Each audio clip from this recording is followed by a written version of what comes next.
welcome to the show, and thank you for taking the time to check out this interview with the one and the only John Corabi. I have been trying to make this interview happen for almost 2 years, and it finally came to fruition. He actually called me on the phone yesterday, and it kind of blew my mind. It was April Fool's Day, but I've been a big fan of John since he was the singer of Motley Crue. I loved that album that he did with them. I probably listened to that thing thousands of times. And if I could go back in time and tell 16-year-old me that I would be talking to him, I wouldn't have believed it. And, you know, they say don't meet your heroes, but John was super nice. He was down to earth, and he was also extremely open with me. We talked about everything from the Scream, Motley Crue, Ratt, Dead Daisies, a cover band he was in with Jerry Cantrell from Alice in Chains, his family life, having a gun pulled on him, all sorts of crazy shit. He has a new book coming out about his life called Horseshoes and Hand Grenades that everyone should buy. And some of the stories he tells me in this interview are not in the book. So make sure you listen to this interview in its entirety, even if it's on double speed. And also, he has a new album coming out, and we get some of the new song titles. So that's kind of exciting. So just enjoy it. I'll shut it now. Well, welcome to my podcast. This is kind of surreal. You called me yesterday on the phone, which is very rare. I usually don't get the phone calls from the actual musicians. It's usually their managers or maybe they'll message me on Facebook or Instagram, but you actually picked up the phone and called. That's pretty amazing. I'm just keeping it real. Yeah. Well, I get off the phone. I tell my girlfriend, she sees that I'm all excited. And she goes, yeah, that's crazy. Like, you didn't mention that it was April Fool's. And I was like, and then I started second guessing it. I was like, wait, was that an April Fool's Day joke? But no, it was me. And then today, just having an old man moment and forgetting the fact that I just called you yesterday and whatever. It's all good. Yeah. No, it's all good. So yeah, man, I got your whole life story here. So we'll try to wrap this up in an hour or so. But yeah, I learned so much I thought I knew so much about you already as a fan, but I learned so much listening to other interviews that you've done.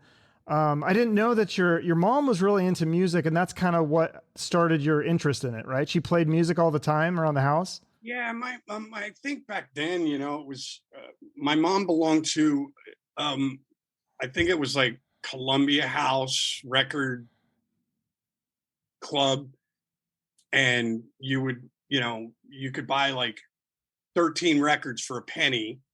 And then once a week or once a month, they would send a new album that you just kind of checked off the boxes of all the shit that you liked.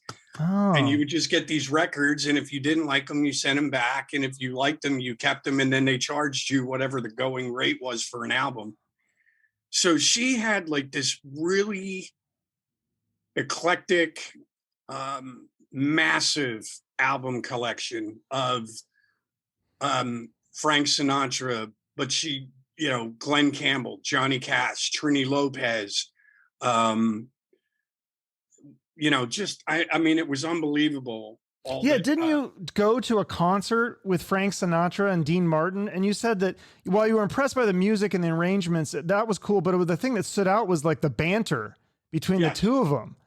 Yeah. My mom and one of my uncles, they were going to the show, and I think there was a third person was supposed to go with them. And they said, hey, you want to come and see some of our music? And I was like, yeah, sure. So it was Dean Martin and Frank Sinatra. And it was more like a fucking comedy show. It was like it was so crazy.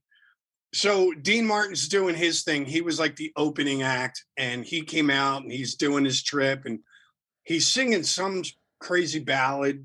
I wasn't real familiar with a lot of his stuff, but he's doing his ballad, and literally in the middle of the song, like this really quiet part, you hear all this clanking and like rattling. And then all of a sudden Frank Sinatra comes off the side of the stage with one of those old school alcohol carts. And he like right in the middle of the song, and the whole place went crazy.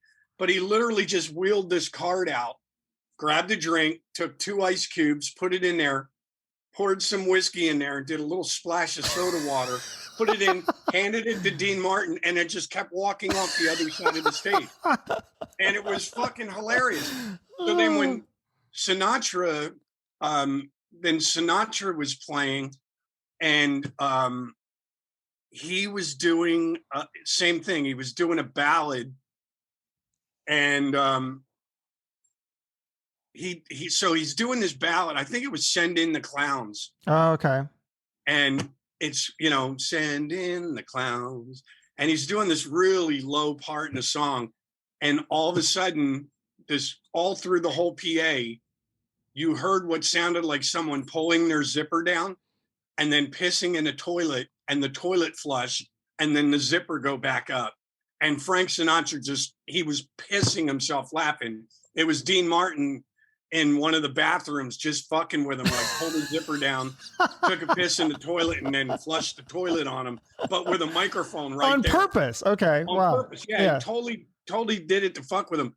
And the whole night was just shit like that. That's crazy. So the first time that you kind of fell in love with being on stage, was it like an elementary school, like a talent show or something? You guys won this, you did some cover songs, and you're like, oh, I really like this, having the crowd cheer for me, and kind of the adrenaline of that. The first, I went to this Catholic school in Philadelphia called Incarnation. And the first talent show I did there, I played with this girl guitar player, Lori Miller. And we did just an acoustic instrumental of Scarborough Affair by Simon and Garfunkel.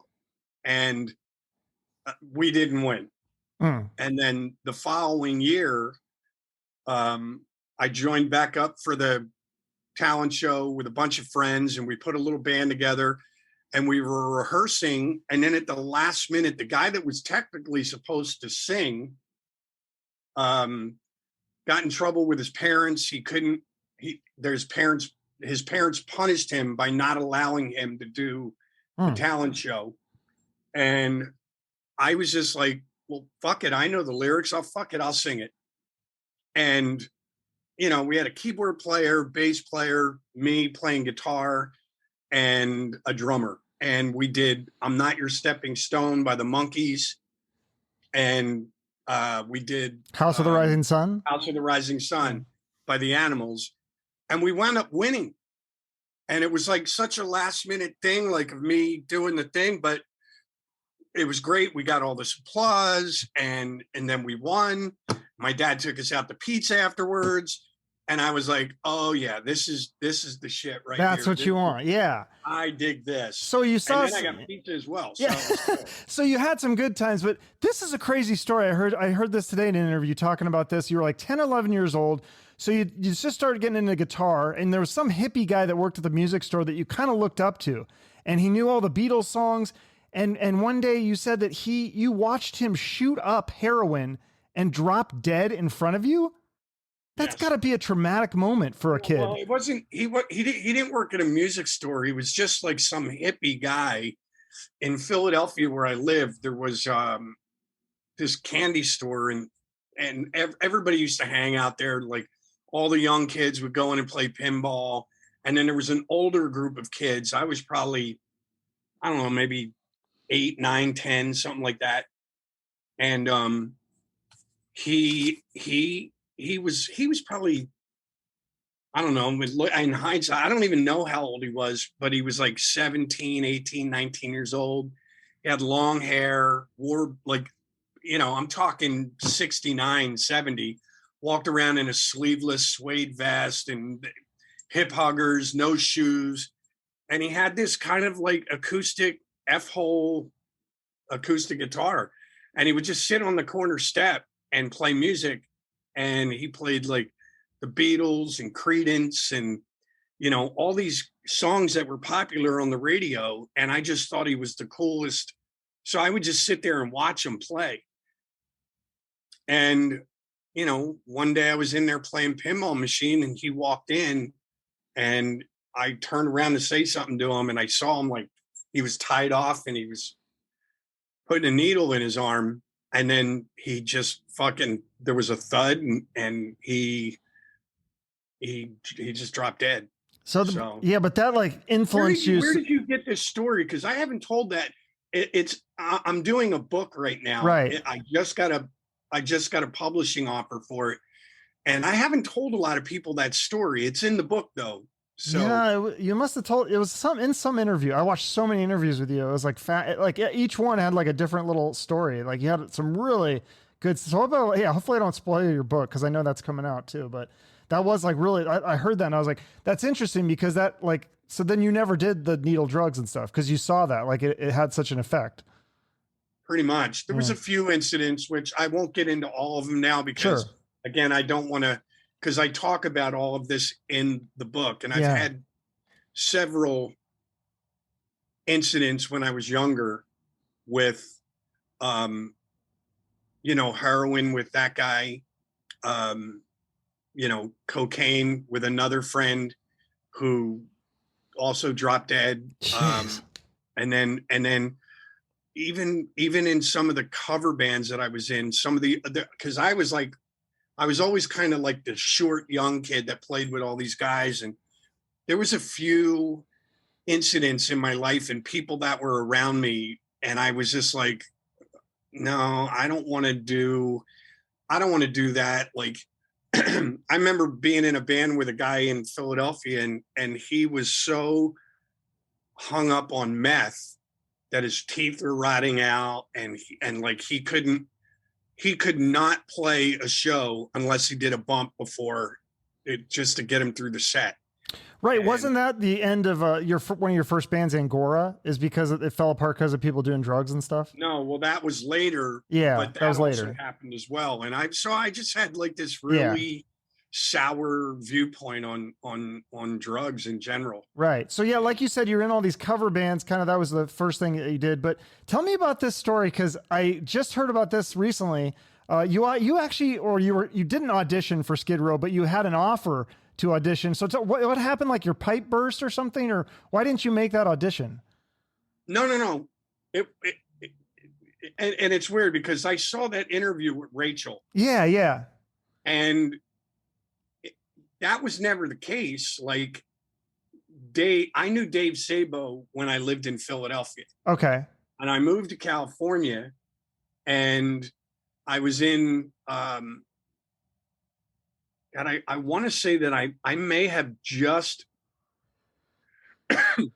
got a record deal with the Scream. Okay. Or maybe because we signed a deal, and then they made us go into a rehearsal room and write for like a year. Oh, just wow. because when we got our record deal, we had like 3 songs. That was it. Mm-hmm. We never played a show. We just, and at that time, I think Dave was just putting Skid Row together, and he sent me a copy, like an 8-track cassette of like, I'll Remember You and Youth Gone Wild and all that shit. And I was like, wow, this is great stuff. But I don't think, actually, now that I think about it, I don't think I was in the Scream yet. I think I was still in Angora when he sent me the tape. But I just felt like, as much as I liked the songs, and then, according to Dave, Bon Jovi was all into the band. Right. And he did a production deal with him. So, my thing was, I didn't want to, like, I had convinced 3 other people and their wives and girlfriends and kids to come out to California. I didn't want to go, oh, hey man, I got this other gig. So, thanks for everything. I'm going back to Philadelphia. Okay. So I just said, I just told Dave, like, I couldn't do it. Okay. So he offered an audition and you turned down the audition. I turned down the audition. Okay. I was never scheduled to audition for them. I just said, no, Dave, I felt really bad. I said, man, I came out here with like 3 other dudes and I made everybody move. And, and then if I turn around and I move, they're here and I'm going right back to where we all started from. I just didn't feel good about it. Okay. Personally, yeah. I felt like I was responsible for 3 other people leaving their families and all this other shit and going out to California. And I just didn't feel right about dumping that situation at that point. Okay. That makes sense. And the same thing with Britny Fox had contacted me. Oh, and, I didn't hear about that one. Yeah, no, they had contacted me when Dean left, and it was the same thing. I'm like, no, I can't. I just in good conscience, I couldn't do it. Okay. So then the Scream. So this happens. I just re-listened to this record again today. It's so good. I don't think there's a bad song on it. Even to this day, I feel like it holds up. It's so good. But I didn't know there was kind of a Guns N' Roses connection with that Duff McKagan was supposed to be a co-producer on that record with Eddie Kramer. Yes. But then I guess he had shoulder surgery, so then he couldn't do it. Yeah, Duff, and I think this is something Duff will even admit himself. He was in a weird state, weird frame of mind, health-wise, I guess mentally and physically. He was drinking a lot. He was doing handfuls of, because he had, I think, a torn rotator cuff or separated his shoulder, something, and I just remember going over to Duff's house and talking to him and actually sitting down and jamming with him a little bit, and producing. And he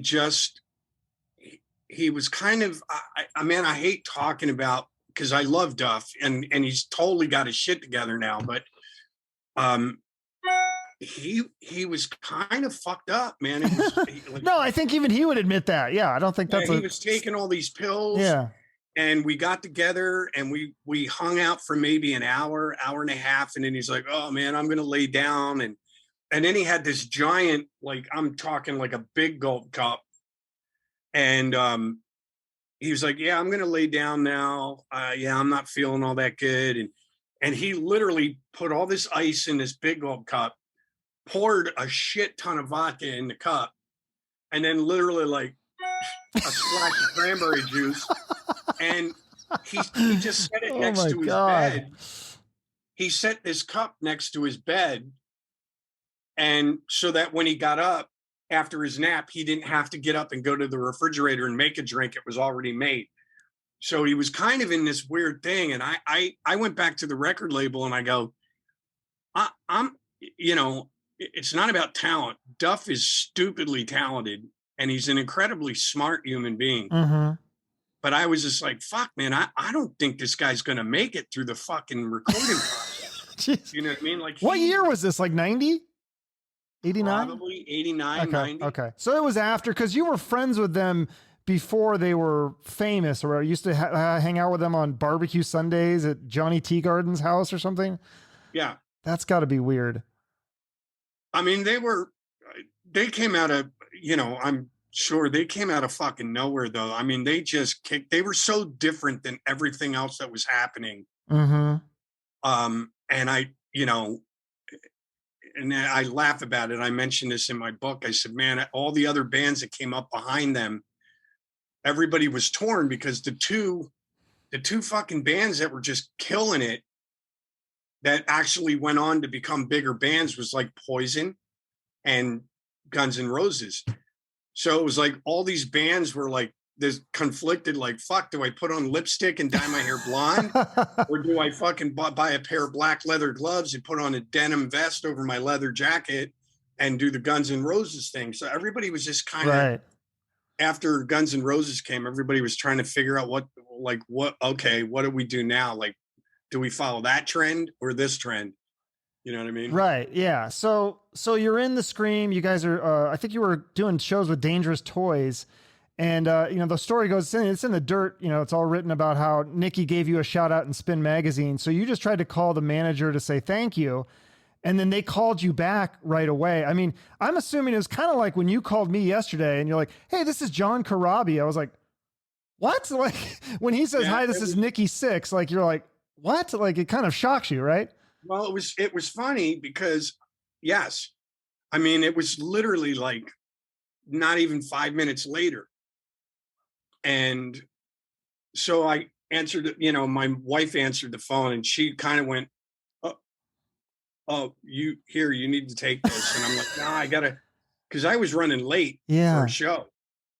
And I just got on the phone with him and I just started bullshitting, you know, I'm like, it was Tommy and Nikki. Right. And I was, you know, chatting with him. I said, thank you for the plug and all the shit. And we chit chatted for a minute or two. And then Nikki just stopped me dead in my tracks. And he goes, all right, dude, whatever. Here's why we're calling. And I got off that phone and I was like, what just happened? Yeah. Like, that's not what I called them for. Right. You know what I mean? And it was like synchronicity, like this weird timing that you just happened to call. They were actually trying to get a hold of you, right? As a story, they were trying to figure out how to find you, and then you called them. Yeah, that's it was crazy. weird. Like apparently, you know, legend has it that they were on the other line with their manager going, hey, we really like this guy in the Scream. How do we get him to come down? And the manager's like, I can't call the record label and ask them if I can borrow their singer. You know, it's illegal. I can't do it. And I just happened to call in on the other line while they were talking to him about that. So the secretary took my number and she ran in and she's like, that was him. He's on the other line. You know, blah, blah, blah. That's and fucking they put crazy. the number down and Tommy and Nikki got off the phone with him and called me right back. Yeah. So then you auditioned with them, and I thought this was weird that you guys had actually like basically written 2 songs, but you were not in the band yet. Is that common to like, is that part of the audition process typically to write songs with the band before? Cause like they could have still said no at that point after you'd written Misunderstood and Hammered. Well, we didn't totally write them. Okay. I mean, we actually, let me rephrase that. We actually started jamming on Hammered. Now you got to remember, initially my thing was just call them and say thank you. Yeah. I knew at this point, at some point, the Scream, was going to have to do another record. Motley Crue was one of the biggest bands on earth at the time. And I guess maybe if you're thinking like little sneak my way in the door, I was thinking, well, maybe I can just write a song with Tommy, Nikki, Mick, whatever, or Nikki, one of them, and, you know, put it on the next Scream record, or I can have a co-write on their next record or whatever. That'd be pretty cool. Yeah. Yeah. And that was my whole thing, calling them. And then, so we did the whole thing. I ran through their material. And then Mick he had a Les Paul, like this black Les Paul. And I said, it was in a guitar stand. And I said, oh, hey, can I check out your guitar? He goes, yeah, sure. No worries. And he unplugged his guitar, plugged it into the one that I was holding. And I just started playing some shit, like some leads. And then everybody was like, oh, fuck, you play. And I go, yeah, I started out as a guitar player. Yeah. So they set up an amp. And then it was just like a fucking jam session. I mean, we were doing like Honky Tonk Woman. We were doing Beatles tunes. We were doing, we did Helter Skelter, Jailhouse Rock, right? Yeah, we did all that shit earlier, but we were doing, I started that riff, boom, da da da da da da da da da da, a blues tune that Aerosmith had recovered called Reefer Headed Woman. And they knew that one? Or you just jammed on it? We were just jamming on it. And I was singing and scatting. And then Mick and I were going back and forth with solos. So we did that. And then somehow I had this riff that I had tried in Angora. I had tried in the Scream, and nothing really ever came of it. And I played it for Tommy and Nikki and Mick, and I started playing the riff, and Tommy just started playing along to it. And then I showed it to Nikki and Mick, and it was the opening riff to Hammered. Right. And we just kind of worked it out and just kind of had a loose little thing for it. And then I didn't have any lyrics or anything. So I was like, you know? Okay. And so we kind of had a rough map of the song. And then we kind of hit a wall. And then Nikki goes, "Oh, hey, Mick, show crap," or John at the time, show him that acoustic riff. So Mick had this acoustic guitar on the stand and he started playing just that beginning part. Misunderstood. Yeah. And Nikki had scribbled down some lyrics for, little old man contemplates suicide, blah, blah, blah. Was that all fiction or was that based on something like a movie? No, it's just basically based on people in their older stages of life that are kind of recapping what they've done with their life. And okay. Did they amount to anything? Did life pass me by? Kind of a whatever. Beautiful song. I love it. One of my favorites. Yeah. And so they didn't really have like a melody for it. So I was like listening to it and I was looking at the lyrics that Nikki had written. And then I just started singing. Little old man contemplates suicide, and it worked. Yeah, I would say so. Like, oh, this is killer, Tommy, especially. Totally. This is killer. So we're dicking around for a little bit, and that's it. We just kind of fucked around with it a little bit. They recorded everything. Oh. And then it was funny. Nikki's like, okay. So he took his bass off and he sat it down on the chair. And he must have signaled Tommy, because then Tommy, a minute later, put his sticks down. He got up and he left the room. And then Mick put his guitar down and then he left the room. And I'm just kind of sitting in there with the wives, guys. Right? Oh, no. No, the wives were gone. Okay, the wives were I was just sitting there with some of the crew guys. And like 10 minutes later, they came back into the room. And the way they had the room set up, it was like giant rectangular massive room, and Tommy's drums were here and I was sitting on this couch, and so Tommy sat down on the drum riser, Nikki sat on one side of him, Mick sat on the other.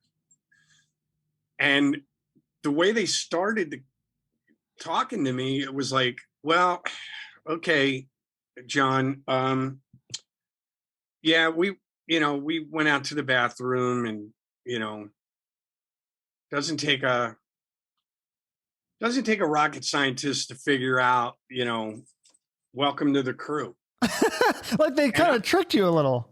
Yeah. And I was like sitting on the couch and I'm smoking a cigarette and I'm looking at him. I go, wait, what? They're like, welcome to the crew, dude. You're the new singer. And I was like, what? And it just, the whole thing was like so fucking surreal. And then there was all this, politics and all this bullshit. They're like, you can't say anything. Sure. Yeah. And I'm like, awesome. Can I tell my wife? Like, right. Hey, yeah. Whatever. So yeah. It was just weird. The whole thing was weird. It's crazy, but there's a couple instances in the dirt where they talk about how they kind of, during the recording of that album, they fell off the wagon. Like the first day, they just, Nikki and Tommy go crazy. They call their old Coke dealer and get coked out. And then there's another story about like you hanging out with Snake from Skid Row and Nikki and Tommy and getting hammered. And I mean, how many times did they fall off the wagon? Because I always thought they were kind of sober at that point, but no, and again, I don't like talking about anybody else's sobriety issues or whatever, but well, two of those, like I said, are in the book. So I mean, that's they were trying. Yeah. But it was, listen, man, when you do the shit that those guys did their whole fucking lives, they were drinking and partying since they were 17, 18, 19 years old. At that point we were 40-year-old men, and they were, the first day I walked in, they had a refrigerator in the room with them, and it was just loaded with Diet Coke, 7-Up, and O'Doul's non-alcoholic beer. And it just kind of graduated, it was like one of those things where you go, and I've done it. I've done it with cigarettes where I'm like, oh, it's okay. I haven't had a cigarette in 3 years. I'm just going to have one and I'll be fine. And then, 3 days later, you're blowing a farm animal for a fucking cigarette. And you're like, what the fuck? Like, how did this happen? So, it is what it is. But there was quite a few setbacks when we were doing the album. Really? In Vancouver and in LA. Oh. So this was like once a month, something like this would happen, or like, it just, whenever, like, and again, it's that false security. It's like, oh, okay, I haven't been drinking for, 3 months. I'm not really going to drink whiskey anymore. I'm just going to have wine, okay, or whatever. I'm just going to have a glass of wine with dinner. And it's just like, if you're an alcoholic, you're an alcoholic. That's it, and it's like, So what was did you have different rules than them? Because you were not, had gone through any sort of sobriety thing at that stage in your life. I did start. It was weird because I used to sit there, like, even when we were writing the writing process, like I'd go to Tommy's house and Tommy, it was weird. Like we were all working out and then I go to Tommy's house at like 1 o'clock in the afternoon, 12 o'clock, some shit. And I'd show up and Tommy'd go, "Hey, Crab, want a cocktail?" And yeah, sure. Okay. And he would make vodka cranberry juice for himself. And I would have a Jack and Coke or Diet Coke, whatever. And, but I would laugh. Like it was unfathomable to me, like how much not just Motley, like even Duff, like, I remember one rehearsal, Duff came to our rehearsal and he literally showed up. He had a brown bag and a cup, like the one you're drinking out of right now, like this huge cup. And he sat at our rehearsal and he was literally, and I'm not talking a fifth, I'm talking a handle of vodka. So half gallon is that? Damn. So he'd be sitting there watching us play and he'd pour vodka into this thing and then he'd reach into the bag and pull out a little cranberry juice and give it a little splash. And then he'd sit there and he'd drink it. And I mean, he was with us for a couple of hours and in like no time, he had almost killed off that whole bottle of vodka. Like those jugs with the handle. Yes. That's crazy. I was sitting there like, holy fuck, like how can he do that? But then I joined Motley and I realized that Motley was also very capable of doing the exact same thing. Now, when I say that, I'm just like, at no point, like when Duff was done, he had a conversation with us. It was like, I'm talking to you right now. It was like, it was nothing like that. All that vodka he drank, it didn't do anything to him. His motor skills were the same. His talking was the same. And then he got into his vet and he started his car and he drove as straight as an arrow and he went back to his house. And I was like, holy shit. Tolerance. And yeah. So I used to sit there and watch like Tommy and on occasion Nikki, and the amount of alcohol they would drink was just like, holy shit. Or David Lee Roth, I'd be like, fuck, how can they do this? But it's funny. So when we were writing the record, I would have a couple of drinks with Tommy and, 3 or 4 cups. I'd be like, oh, but,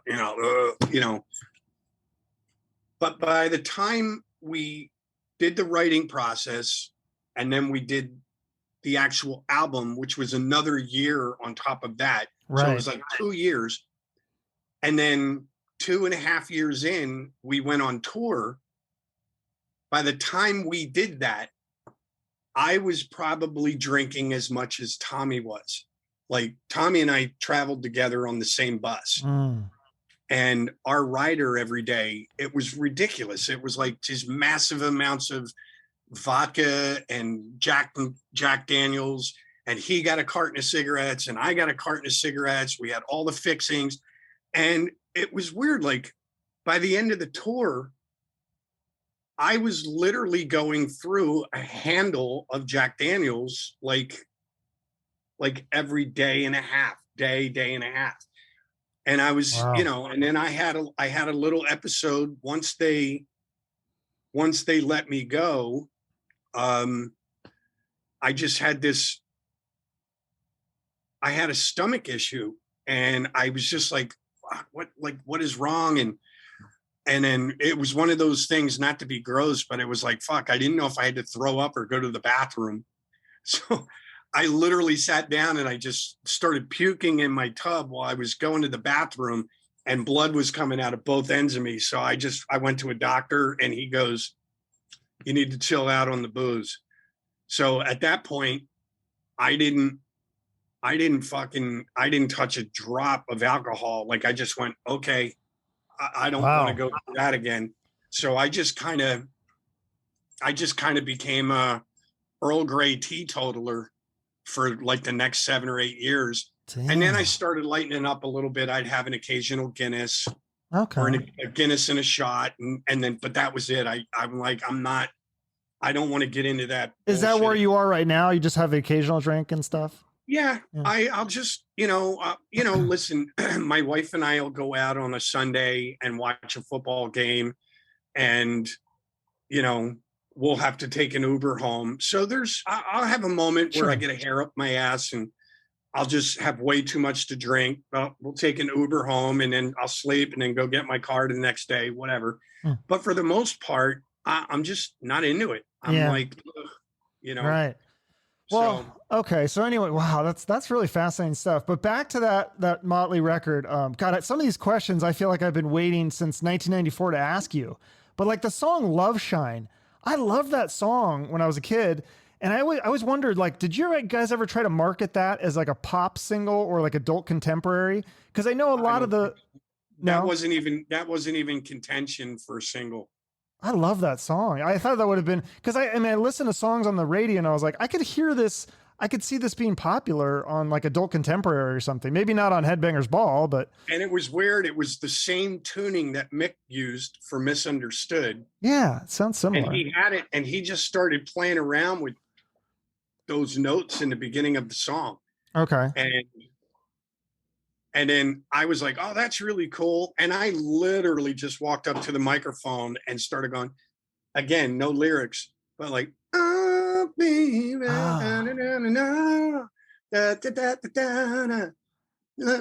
your eyes. And it was kind of, it's a very cool tuning. It's like an open D or a dadgad tuning. Okay. And it was like kind of, us trying to show and it wasn't even a planned effort. It was just really something that happened, but we were sitting there. I remember after we started jamming it, we were sitting there going, oh man, this is cool. This is kind of a little reminiscent of something Zeppelin would do. Right. Wasn't that the theory with the whole album, that was going to be eclectic, like a physical graffiti? We wanted to just I can't say we, because I was never a part of the band prior to that.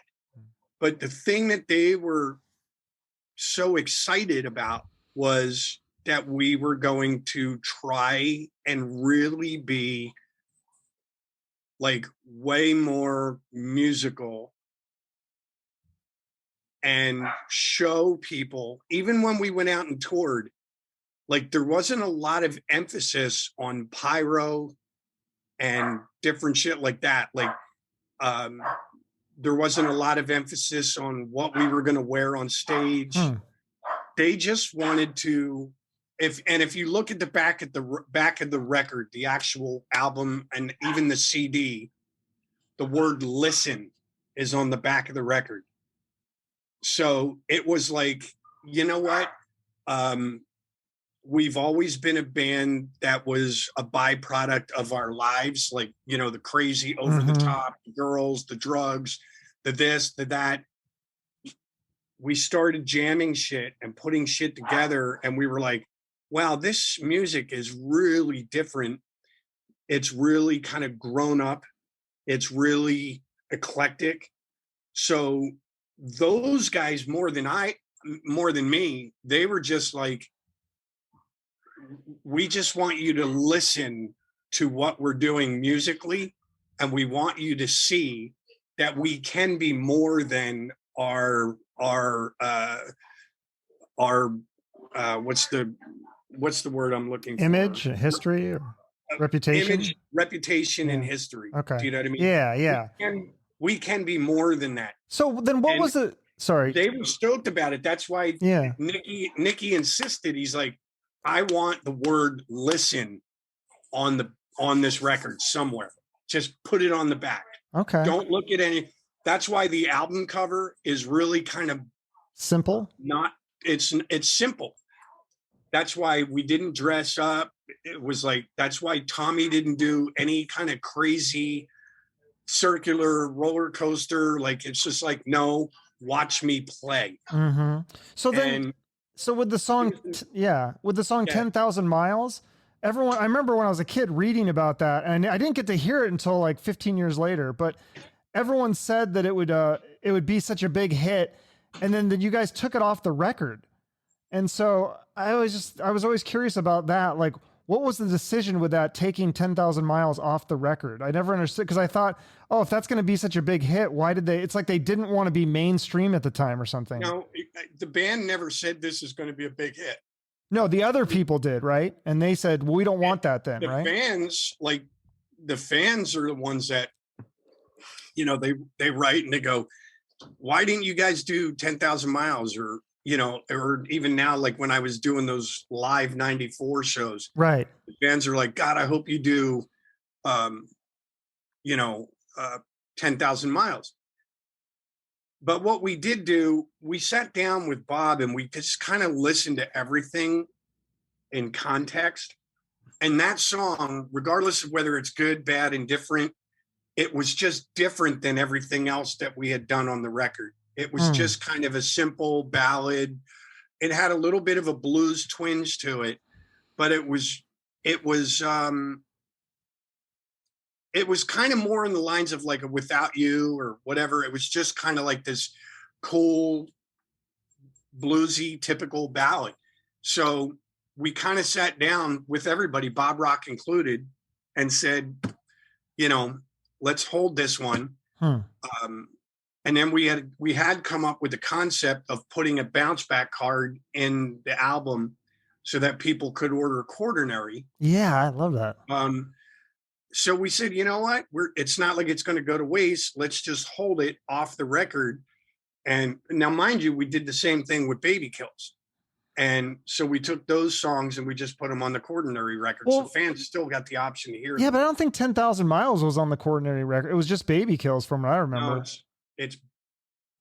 there's two versions. Oh, there was two versions of the Quaternary? Two versions of Quaternary. I never knew that.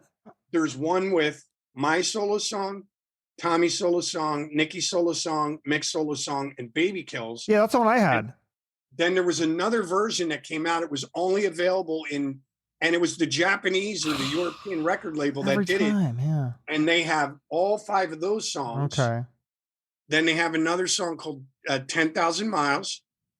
There was a demo of a song that we did called Hypnotized. Yeah, there's that song.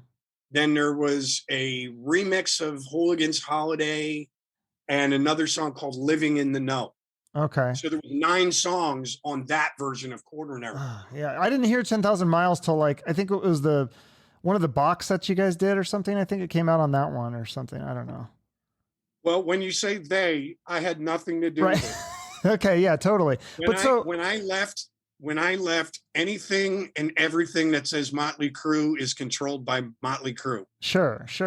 But so when you were still in the band in that interview on MTV, that was like a famous interview. I remember watching that when I was a kid, my jaw dropped. But like, it's weird because they're talking all this shit about Vince in the interview. And of course they talk shit about him in the book too, like in the chapters next to each other. And that's when they're back together. Was there a lot of Vince shit talking when you were in the band? Because I would think that would be kind of awkward as someone, like, it's almost like you break up with you get a new girlfriend and she's talking about her ex-boyfriend because, like, they just broke up. It was like, or was that something that was just, it was occasional jokes here and there? I mean, wasn't there something about, like, Tommy put Vince's picture on the toilet so you could pee on it and stuff? I mean, that must have been really weird for you. I don't know about that, to be honest with you, but there was quite a bit of Vince bashing at rehearsals and and when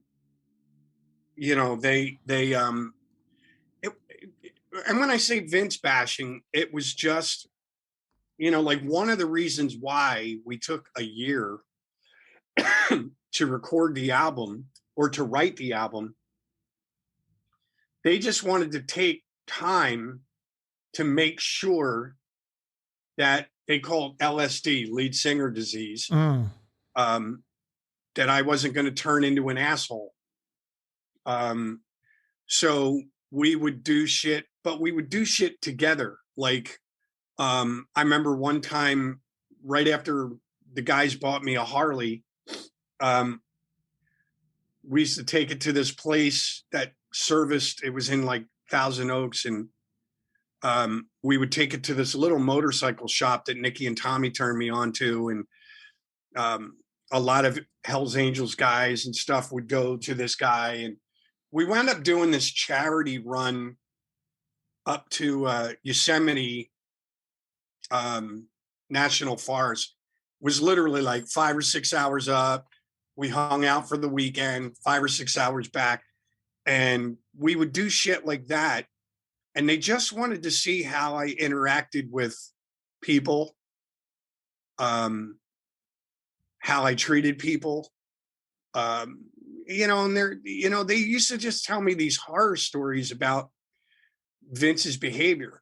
Now, as a side note, as an asterisk, I've met Vince. Yeah, you guys sang together. Yeah, he's been nothing but cool to me. Yeah. He's never been an asshole to me, ever. So I really have nothing to base this on. This was just what they were telling me. Right.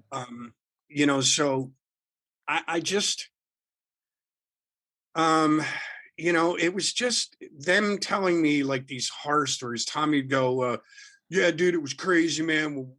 Back when we were touring, we were taking buses, like Vince would pull chicks out of the audience, and then he'd go into the back lounge and he'd lock the door so nobody could use the lounge but him.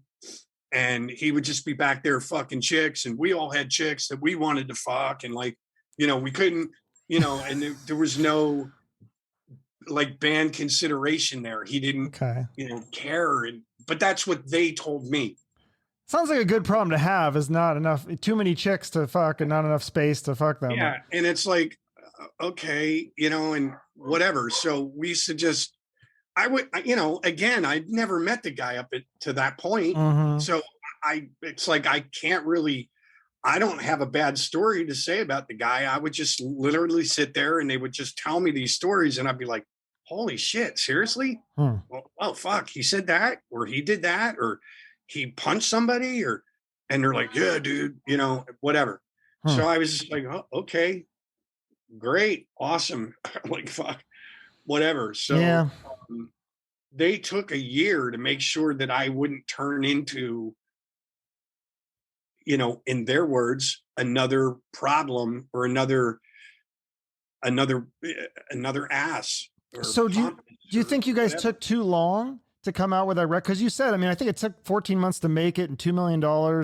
And do you ever wonder because the record is a masterpiece, don't get me wrong, but do you ever wonder if maybe you had finished it sooner and maybe not produced it as heavily, or, do you think that would have made a difference? Because it seemed like time was a factor at that point, because, it's like bands from the 80s were struggling as we got deeper and deeper into the 90s. Like, if that record came out in 92 or 93, would that have even made a difference? Well, listen, for me, you got to understand, I was living in a 1-bedroom apartment. I had recorded an album with the Scream at that point. I had done some recording with Angora, but I get their thinking, like they wanted to take their time writing the album. I get that. Mm-hmm. But they, you know, at the same time, I was kind of sitting there like, fuck, like, I mean, we did the Scream album, but we did the same thing. Like at that point, we were unsigned, so we had our whole lives to get up to that moment of a record deal. But we did the Scream album in 4.5 weeks, 5 weeks. Yeah. And that was even working with Eddie's schedule and getting, you know, whatever. So we did the record in 4 weeks. Then we do this Motley record and we write for a year. Then we've recorded for a year. So it was 2 years. And then we held the record, like, even though the single came out like, you know, months later, the first single, I think the single came out in March of 94. And then we didn't go on tour until June or July. June, I think. Okay. You know, but I was sitting there like, like I was ready to go. Yeah. And to be honest with you, the Motley record is the longest record I've ever made in my life. Like, for sure. I did. The Scream was 4.5 weeks. The Union record was literally, you know, both Union records, we did it in like a month. That's more common, like about a month or 2 or 3 is usually more common for. Yeah, and I mean, all the I can't think of anything like my Dead Daisies record. My Unplugged record, I wrote the songs kind of, you know, whatever. But then I recorded that Unplugged record at my house in 10 days. Whole record. Yeah. And then I did the Live 94 was obviously one show. Right. All the Dead Daisies records were never longer than a month. So that was the odd man out, odd record out. So then what about the second record with Crue that I know you had a part in? But there was, I heard this, 2 songs were written with Bob Rock. One called The Year I Lived in a Day and La Dolce Vita. Did those transfer into something else? No. Bob never. Now, he may have been involved after I left, but all the songs were written by me, Tommy, Nikki, and Mick. Are those 2 songs? Am I totally have that wrong then? Have you heard those titles? There was a song called The Year I Lived a Day. Yeah. And then La Dolce Vita just means the sweet life. And we wrote that one. That was just jamming. And again, it was just like La Dolce Vita it was an odd tune. It was, if this even remotely makes any sense to anybody, it was No Quarter by Led Zeppelin meets, you know, something from Dark Side of the Moon, Pink Floyd meets Motley Crue. If that can even, it was just like this literally 7-minute song that had all these volume like it, you know, was really mellow, and then it would get really heavy, and then it would come back down again, and then it would go to the left, and it would, you know, guitar riffing, and then come back down again, and then back up, and it was like this really long epic. So what happened to those songs? When I left, I turned in all my tapes and everything to the band, and that was that. Okay, so then so then obviously they get Vince back, and then you leave. So I thought this was interesting. You said 2 things that you learned a valuable lesson about your time with the Crue. One was that as tight as you thought you were with the Motley guys, it is a business. So you learn to appreciate friends and family. But this is also something that I reread last night in the book, that you said your biggest regret was that you wish you had fought back and stood up for yourself. That's really interesting to me. Well, you know, like a lot of things that we did, I would just sit there and go, you know, why are we doing this? This doesn't, you know, that just makes no sense to me. Or, hey, I got this idea. What about this? And I would get, you know, whatever, shot down, or just, you know, and so I would say what I had to say, but I wouldn't really push it, because if they push back on whatever I said, I would just automatically go, well, okay. I mean, they've sold a gazillion records at this point. Yeah. They know. I've at that point, I had never, I mean, what I did 2 fucking records, the first Motley record and the Scream album. So what did I know? So there was things where, and I think I said it in the dirt, like when we were doing that interview, for example, with MTV, that just the down talking of Vince. I didn't agree with it because I kind of felt like you're drawing a line in the sand and you're making the fans choose. You're either on our side or his side. And I didn't agree with it, but I was just like, obviously these guys have been so fucking over the top. It's really nothing for them to throw MTV out of the fucking rehearsal room. They obviously know what they do. They've been doing this for, at that point, it was, 15 years. Right. Decade of Decadence. It was like, I think it was a 4 or 5 year lapse between Decade of Decadence and the first record I did with them. Yeah. No, that's funny that you mentioned that having to choose, because I was a fan of both. I mean, I loved Motley Crue, but then when Vince Neil came out, I was like, oh, cool, I get a Vince Neil solo record and I get the Motley Crue. I liked it both. I don't know. Maybe I was the oddball. But it was weird because I remember seeing shit, even with Van Halen, there was some things on MTV of, it's like Eddie, God rest his soul, him and Mike Anthony in a bathroom next to a urinal, and one of them flushed a urinal, and they said, hey, what does this sound remind you of? And they flushed their urinal, and one of them said, oh, it's David Lee Roth singing. So they were, and I'm kind of at the old school. Like, if you've got nothing good to say, just don't say anything. Just keep your mouth shut.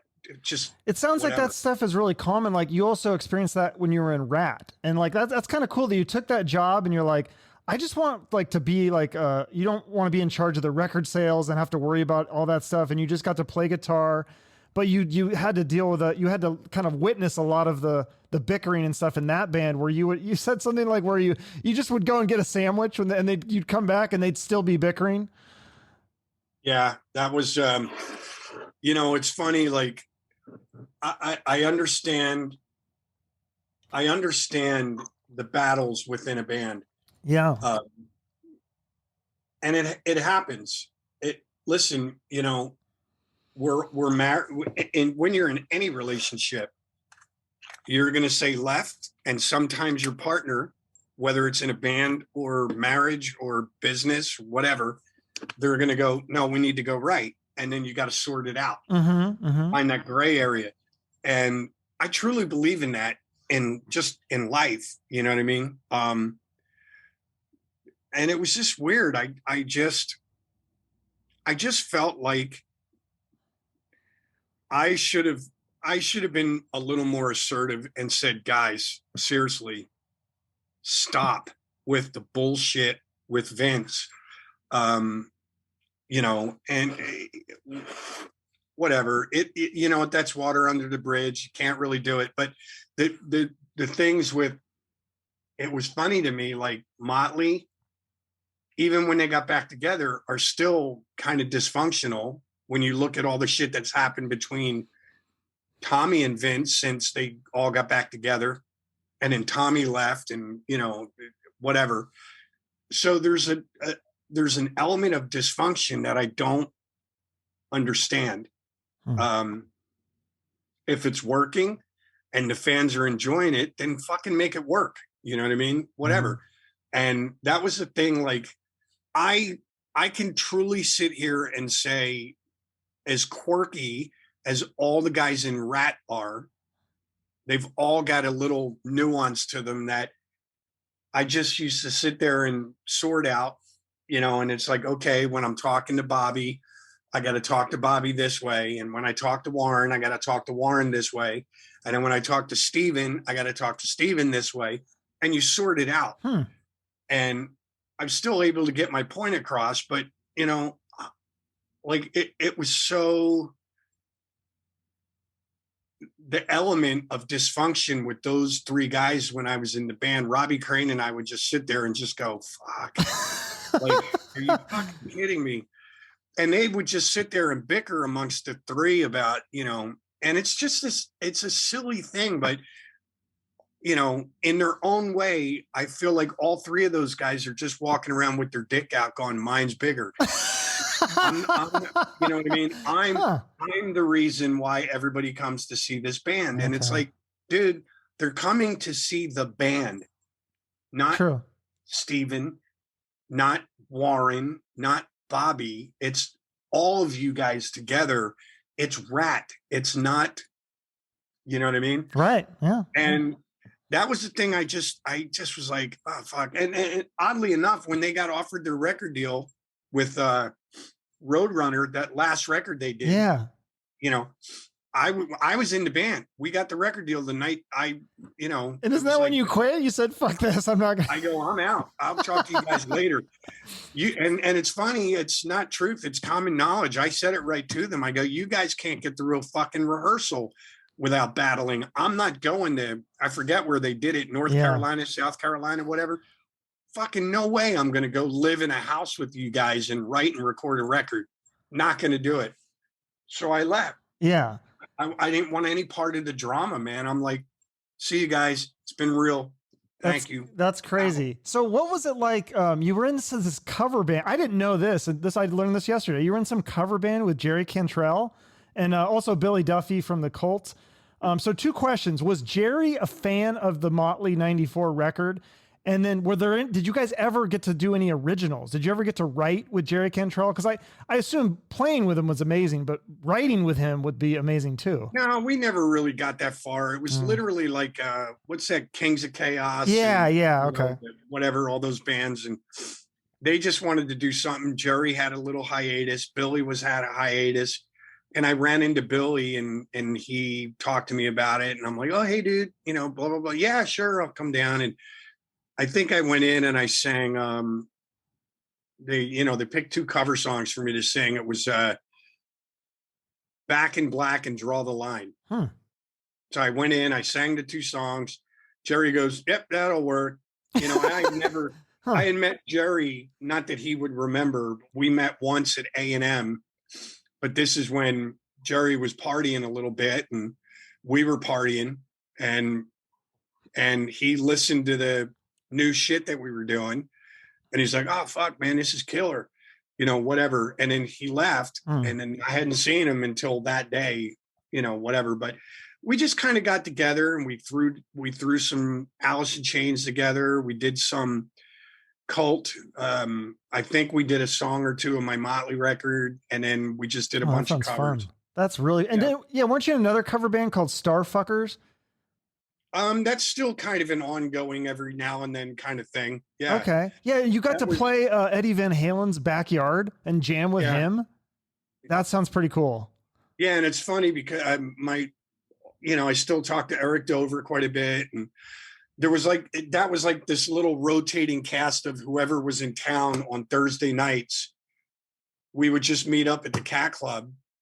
And I mean, the band never even rehearsed. I mean, it was like, hey, do you guys know Can't Always Get What You Want by the Stones? Yeah, fuck. You know, we just literally, we'd be drinking and smoking cigarettes and fucking just jamming. And we did 2 sets and we did everything from Zeppelin to Queen to the Sweet, whatever somebody knew. And that's fun. But it was weird. Like these random people would show up and jam with us. Brian May came down one time and sat in. We did a couple Queen tunes. We did Slash came in. We did some Guns N' Roses. Eric Singer would come in. Brian Tishy would play. We had Billy Idol there one night. Dang. Skunk Baxter, Lemmy.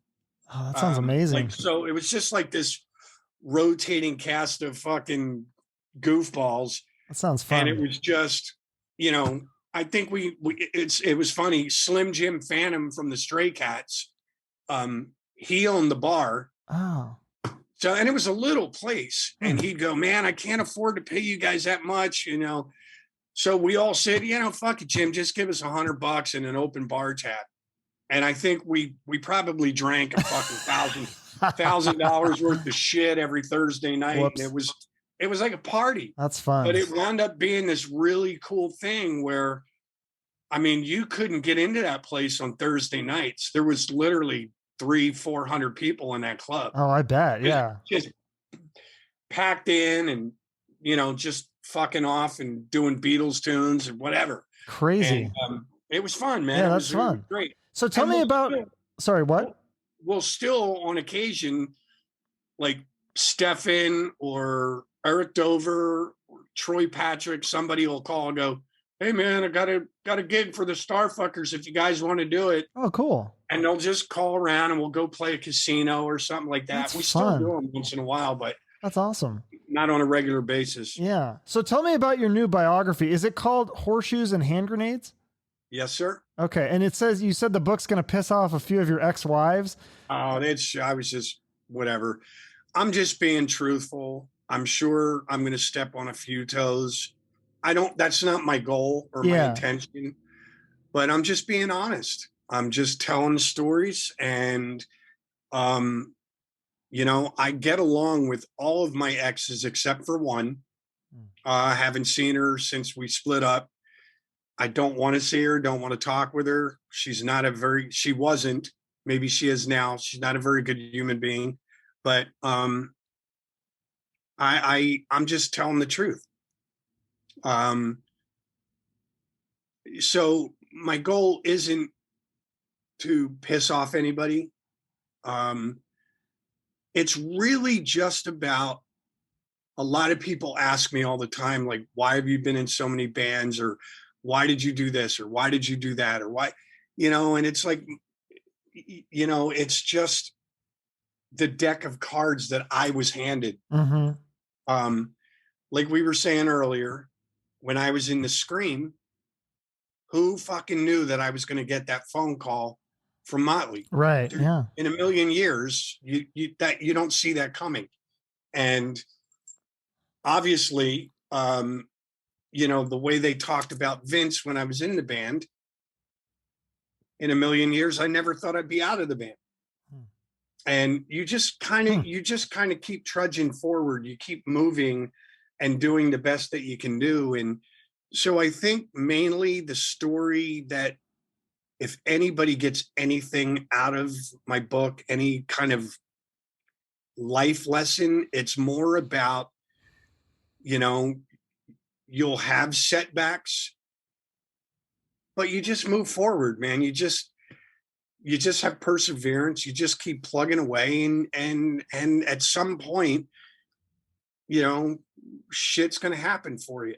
Well, yeah. And I thought this was really cool that, I don't know if this is in the book or not, but I heard you talking about with your dad that, growing up, your dad was not really, he didn't buy into the whole music thing, but this sounded like something out of a movie. But then when he passed away, they found a collection of like every article of it and every magazine that you'd ever been in. Like he kept this in a locker. Like, why did he hide that pride? Or did he tell you at some? No, in the end, he had expressed verbally, different things to me, you know, so, I just didn't realize the extent of how, proud he was. Okay. You know what I mean?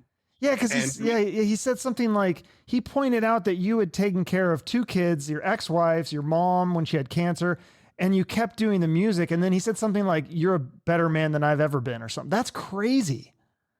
Yeah, that was a moment where I had to get off the phone with him, because I didn't expect that,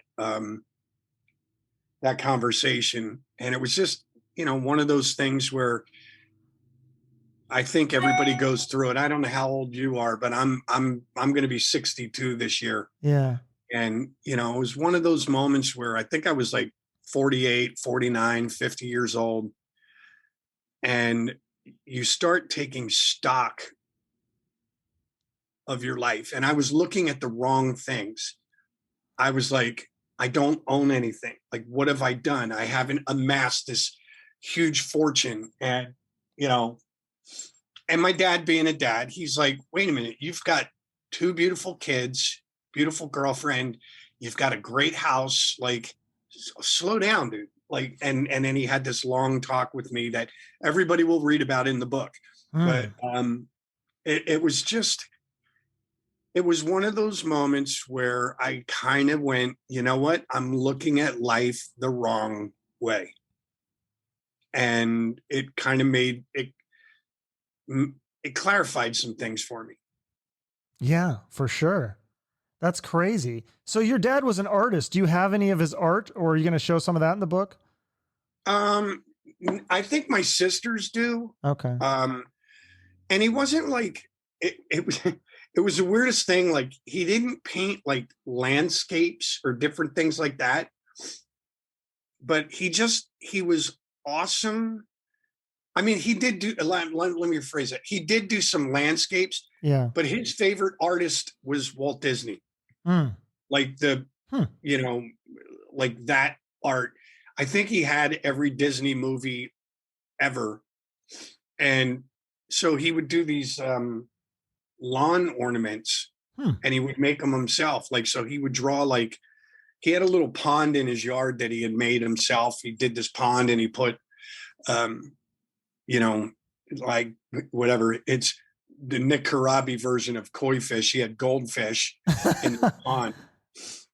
But he literally, he made these things. They were like 4 or 5 feet high, and he would paint them on wood, and he would do like Snow White and the 7 Dwarfs, and he would put them around the pond, and he had Bambi, and he literally, he painted them, and then he cut the figurines out with the jigsaw, and then he attached them to a stake, and he put them in the ground.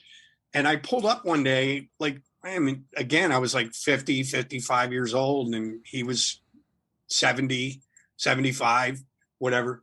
And I'm looking at the shit. I go, oh, those are cool. Where'd you get them? He goes, I made them. And I was like, what do you mean you made them? Yeah, I painted them and I made them myself. And I just sat there and I went, holy shit. Like, I had no fucking idea that you could even draw. Like, so he had painted them, and then he kind of outlined them with one of those old school wood burning kits. Okay. So the black lines was actually burned, you know, he burned the wood, and then he cut them out and he attached them to a stake and put them in the ground. And I'm like, fuck, these are brilliant. Yeah. So, you know, and it's just weird. Like, you don't know your dad that, like, you know what I mean? Who knew? Like, my dad was just some guy that wore a suit and tie and went to work and did accounting for all these businesses. And he was a bit of a, you know, nuts and bolts, Roman Catholic, you know, work hard, save your money, you know, kind of a deal. And and I found out he had this whole other side to him. Well, no, and I think that's way later in life. Yeah. And that's cool that with your son, I didn't know this either. I know you play in a band with him, but I didn't know the story of like how that came to be. Like, he kind of came to you because he was having some issues with drugs, and then you guys had this heart to heart, and then it was his idea. He said, Dad, I want to play in a band with you. Like, that's pretty cool. Yeah. And we did it for a bit. And fortunately, I got the Dead Daisies gig. Yeah. And it kind of put everything that we were doing a little bit to a halt. So he's been out doing his own thing. He played with, he was out with a band, Tantric, for a while. Now he's playing with a band called Rehab, out of Atlanta. And he's just, you know, he likes playing my stuff, but it's not really, he's more into like stuff like, I think one of his favorite bands is Seven Dust. Oh, okay. So he's more of a, like, Morgan Rose is God to him. So he wants to do something more in the lines of like that. Okay. I mean? Is he going to play on your solo record, or who's on plays on your solo record? That's coming up, right? Well, right now, I don't know if you can see this or not, but I've got like this whole little studio thing. Yeah. Yeah. So the way I've been doing it now, because of the COVID shit, I've been literally recording everything here at my house, and I'll do like MIDI drums on this keyboard. And then I've been sending stuff to Marty. After I get it finished, I send it to Marty. Marty Fredrickson, yeah. Yeah, he's been tweaking everything. And if he thinks the drums are good, he'll leave them. And if he thinks that they could be better or maybe a little looser or a different, maybe a altogether different beat, then he's been having his son is also a drummer. His son has played on a couple of tracks of mine, but I've got a new track that I'm working on right now.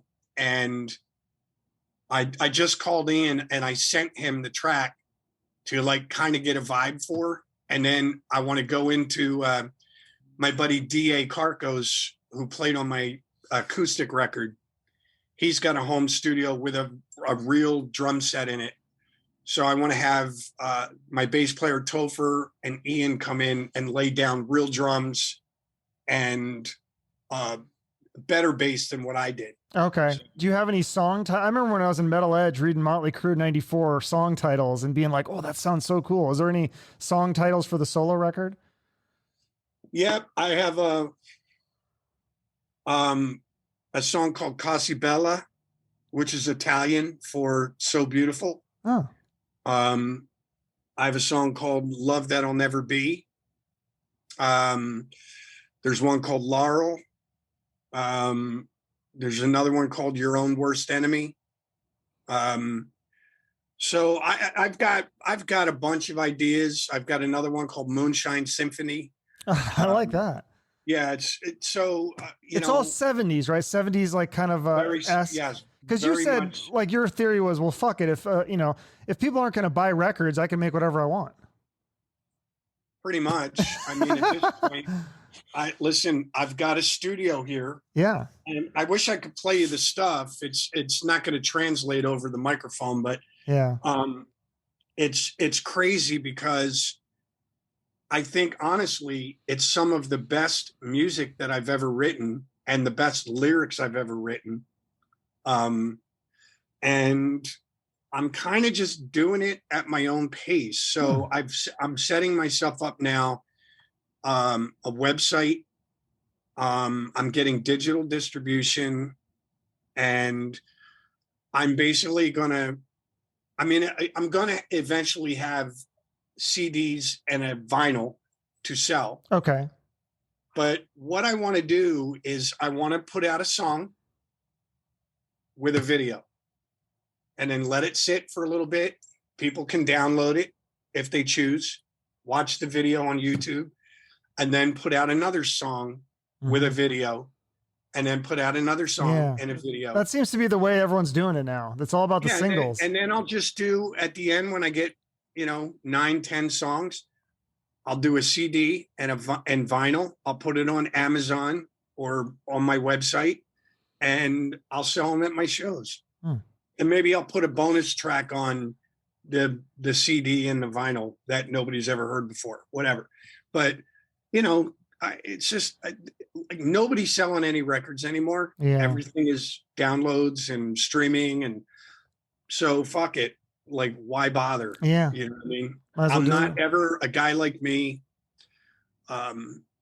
short of me writing, I think at this point, if I had an album full of Bohemian Rhapsodies and Hey Judes, it's going to be my chances of getting on mainstream radio are slim to none.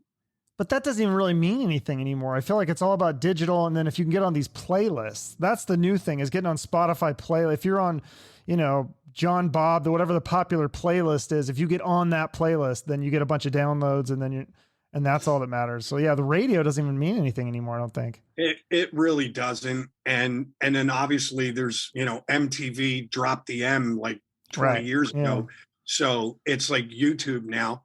So if I can go out, and I actually just have a buddy of mine, he's done a couple documentaries, and I asked him, I said, what program do you use to do like a video? If I wanted to do like a 3, 4, 5 minute video, what would I use? So he's going to help me with my first couple of videos. This guy named Ron Coons here in Nashville. Okay. And He's going to help me with my first couple videos and show me how to do this. And then at that point, I just want to do my own videos as well. Nice. You know what I mean? Whatever. So yeah, wait, I was going to ask you about this too. I didn't know this, and I got you got to clear this up. So there was a rumor that your name was kicked around to take over for Steven Tyler in Aerosmith, or they were going to change the name or something. Or what was the story? I don't know. A buddy of mine was working with the camp at the time, and that was a light bulb moment I had.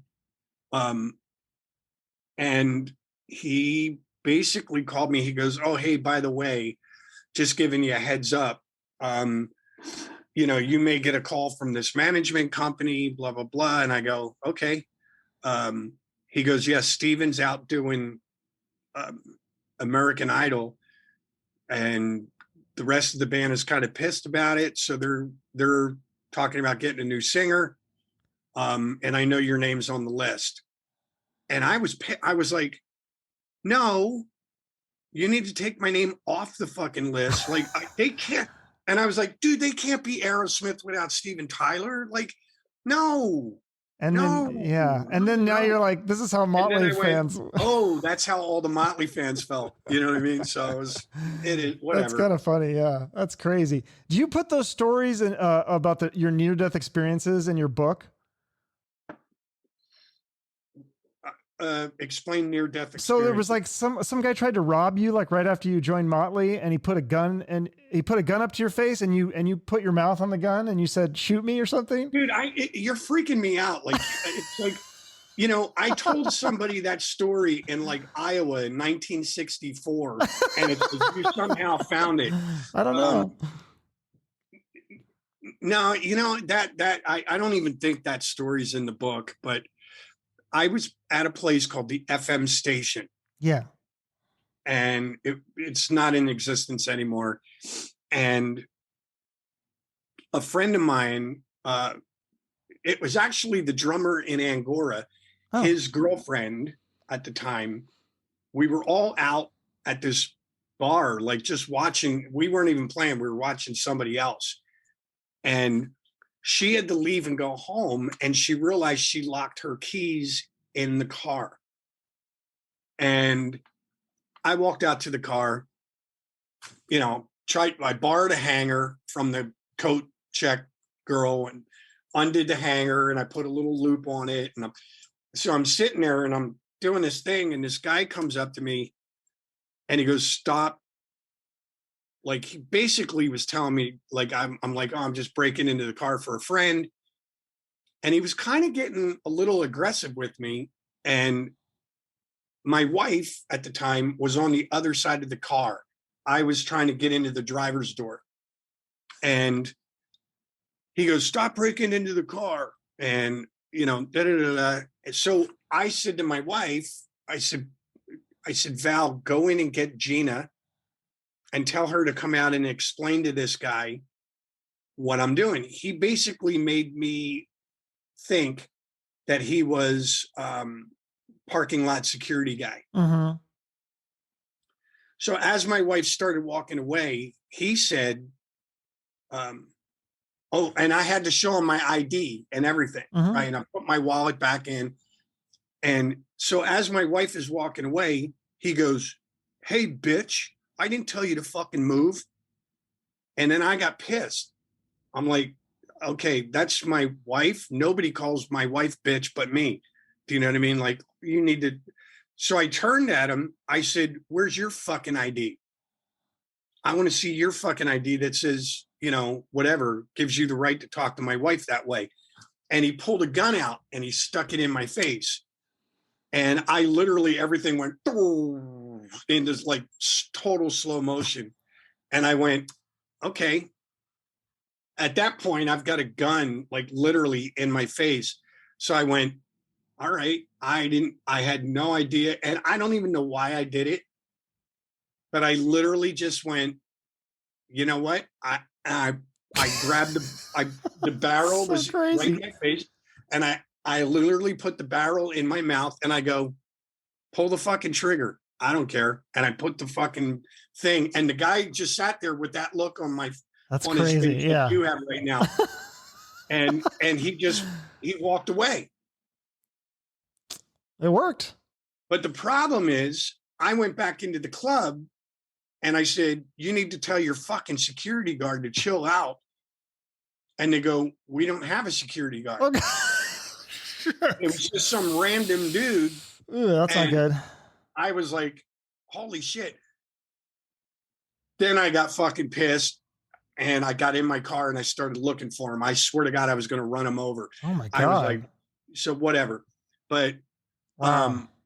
you know, I have no idea why I do half the shit I do, but it was just weird. And, you know, I think I said something smart ass to him. Like I literally put the gun in my mouth and I said, see that woman you call bitch, that's my wife. And I said something like, you'd be doing me a favor. Go on, shoot. And I put the gun in my mouth. That's crazy. And he just sat there like, okay, dude, you're out of your fucking mind. And he put the gun away and he left.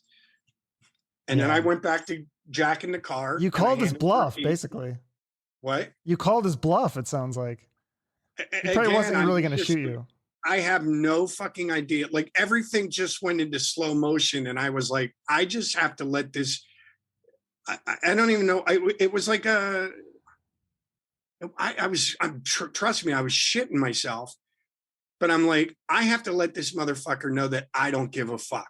That's awesome. So I did that and he walked away. And I'm like, you'd be doing me a favor. So that's crazy. I can't wait to read the book then, because if that didn't make the cut, I can't wait to see what's in the book. Well, to be honest with you, it probably would have been in the book, but I didn't remember it until you just fucking brought it up. Well, shit, I should have helped you with this thing then. Yeah, it's like, whatever. Yeah. All right, cool. Well, God, you've given me so much time. I don't want to take any more of your time, but I do like to end with a charity. I know you worked with like Toys for Tots and I used to. Or you used to, okay. Or do you want to give a shout out to something else? I don't care, whatever. No, it's just, you know, honestly, just check out johncorabi.com. I'm on Facebook, Instagram at John Corabi Official. As soon as I get, like, I'm hoping to release one of my first songs. Mm-hmm. I have them, and the way that I'm going to do it is the way I'm going to do it. So I'm going to do one song at a time, focus on that, promote that, then move on to the second song, promote that, keep working on everything. And then once everything's set and ready to go, I just want to release one song at a time.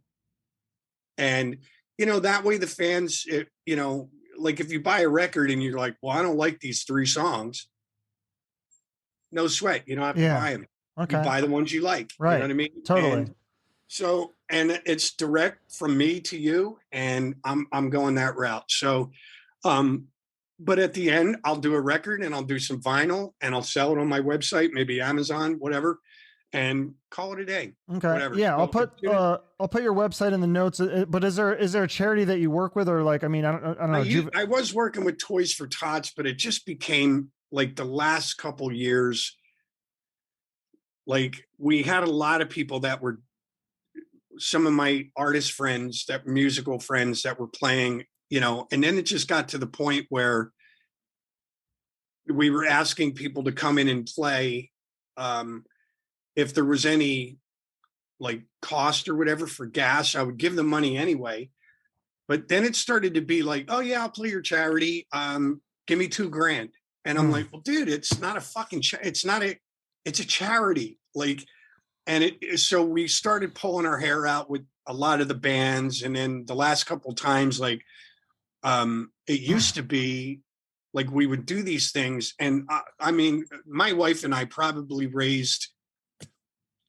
we did it like 10 years, and we probably raised, in this day and age, it's not a lot of money, but we probably raised about, in cash, probably $250,000, $300,000, and then toys, you know, whatever. Dang, that's a lot. So, you know, but the Marines, my buddy Matt would call the Marines and they would come and pick the stuff up. And the last 2 times I was unfortunately on tour. So I would help set it up with my wife, but then she was stuck with the brunt of the work. And the last 2 years she was calling the Marines and like, hey, can you guys send a truck again and pick the toys up? And they're like, no. So she had to rent a truck. And then, so then it was us renting a truck. Okay. And then she was sitting there by herself because we did it at I think it was New Year's Eve. We did it every year around Christmas. Okay. So right. it was Yeah. cold. Yeah, it was before Christmas. But we would do it. It'd be December, cold. So she's out in the cold, like literally pulling all these toys in, loading a truck, and then she's walking around with these satchels full of cash. And I'm like, no, let's fucking stop. It's becoming like not safe. Okay. And, I can't be here to help out. So we just kind of knocked it on the head. We might do it again in the future, but right now Is there another charity that you support? Like I know the Nashville has the Musicians Association or Juvenile Diabetes, or is there anything? At this point, anything, any like time, we're all going through a lot of shit. COVID, we're going through, Nashville's been through tornadoes, riots, the COVID thing, musicians out of work. We had the Christmas Day bombing. We just had flooding. Like right now, I've got my motorhome in my driveway plugged in, and I'm letting one of my neighbors live in my motorhome because his house literally last Saturday was under 5 feet of water. We had flooding. Oh, I think I saw that picture on your Instagram. Yeah. Yeah. Right across the street from my house. That's when they were cleaning up. Yeah. The night that it was happening, there was literally cars floating down the street, 5 feet of water. Crazy. So he lost everything. So I'm letting my neighbor sleep in. So if it's something charitable, legit charitable, I'll fucking help out. I don't like doing things like with a lot of these charities. You donate money to them, and then there's administration fees. So yeah, you give 100%, but literally like 89% is going to administrative fees, and then the other 11% is going to the actual charity. So I don't like doing shit like that. I like doing shit like our Toys for Tots thing. We raised cash, we raised toys, we gave it to the Marines. They went around and they bought even more toys. And then they literally go around and they give them to the list of people that need them. Mm-hmm. So that's like, again, it's like from me to you. Okay. You know what I mean? Cool. So I'll do anything that's charitable if I have extra money. This last year has been hard on all musicians. Sure. So it's a little difficult for me. Like, any other time, if my neighbor right now, I'd write him a check for $1,000 or a couple $1,000 and go get a hotel room, but I can't this year. So I'm letting him stay in my coach instead. And he's like, dude, you're saving me so much money. It's awesome. Yeah. Great.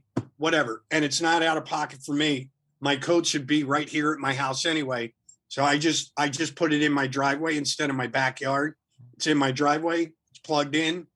And then he gets up in the morning, he makes a cup of coffee, and he just walks across the street and he's working on his house.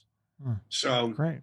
It's all good. Cool, man. All right. Well, I will put everything in the notes, and people can go to your website and check everything out. And I appreciate you taking the time to do this. This was a lot of fun. Awesome, buddy. Thank you. All right. See you, John. Bye-bye. See you. So much great information. Such a fascinating human being. So talented, and such an interesting life that he's led thus far. I will definitely be buying his autobiography, Horseshoes and Hand Grenades, whenever it comes out. And also, I look forward to new music from John.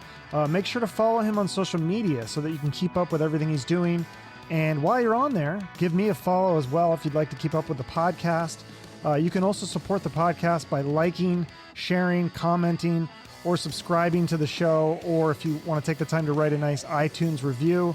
All those things help with the algorithms so that more people can find the podcast, be able to listen, and help the show grow, which in turn helps me get great guests like John Corabi. So thanks again to John for coming on the show.